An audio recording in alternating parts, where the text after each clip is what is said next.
Ռուբեն Վարդանյանը ձայնային ուղերձ է հղել ընտանիքի անդամներին, որտեղ նա է կոչանում, որպեսզի չհուսալքվեն, իսկ վերջի խոսքերը նրա այն մասին է, որ նա եզրափակիչ խոսքը այն մասին է, որ նկատի ունեմ ուղերձի վերջի խոսքը, որ նա մարդ է, որը ուզում է ապրել եւ որը ուզում է սիրել։ Այս ուղերձը ինչ ազդակ է իր մեջ պարունակում, ինչ մեսիջներ եւ սա արդյոք չպետք է ահազանգ լինի, որպեսզի այսօր ազգը համախմբի եւ իր ձայնը ավելի բարձր հնչեցնի գերիների հայրենիք վերադարձնելու մասով։ Տեսեք, ես նա բարձր եմ գնահատում նրա խիզախությունը, կներեք հերոսական պահվածքը նույնիսկ, նրա գաղափարի հերոս լինելու հանգամանքը և իր կյանքի գլխավոր նպատակներից մեկին հավատարիմ մնալու և ոչ միայն Ռուբեն Վարդանյանին դա վերաբերում, դա վերաբերում է և Բակո Սահակյանին, որի ցուցմունքներից մենք տեսանք, որ ինքը միայն արժանապատվությամբ պահեր է ապրել և ապրում, որ Արցախի պայքարի մասնակիցներից ու ղեկավարներից մեկն է եղել և նշել էր, որ որևէ դատարան, որևէ պետության դատարան չի կարող դատել Արցախի ինքնորոշման իրավունքը։ Նույն հպարտությամբ ես ծանոթացա գեներալ Լևոն Մնացականյանի խոսքին, որ նշել է, որ ինքը պատվի բարձրացումով է պայքարել իր հայրենիքի համար, երեք նմանատիպ հայտարարություն արեց Դավիթ Մանուկյան, հասկանում եք,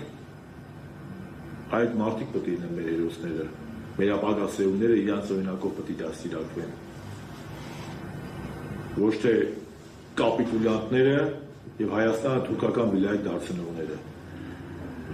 Ինչ ավելում է ազգի համախմբմանը։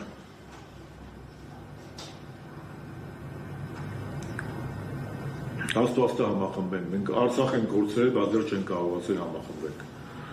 Բայց ես, եթե Ռուբեն Վարդանյանը գտնվելով Բաքվի բանտերում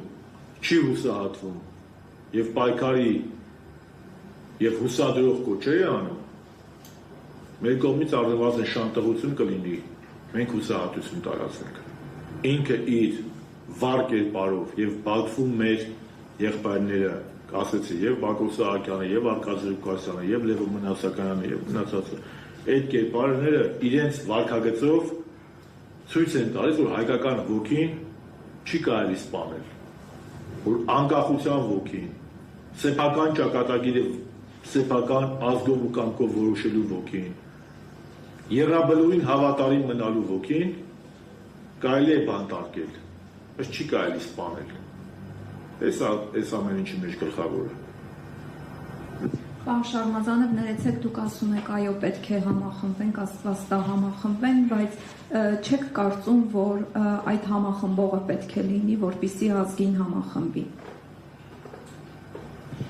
Գաղափարը նախ պետք է լինի, գաղափարը կա։ Հիմա ես դեմ եմ անձերի շուրջ համախմբմանը, ես գաղափարի շուրջ համախմբման եմ կողմ։ Երբեք մեր ժողովուրդը անձի շուրջ չի համախմբվել։ Մենակ 88-ի շարժումը անձի շուրջ էր, թե գաղափարի շուրջ էր։ Գաղափարի շուրջ էր։ Այո, ինչ այն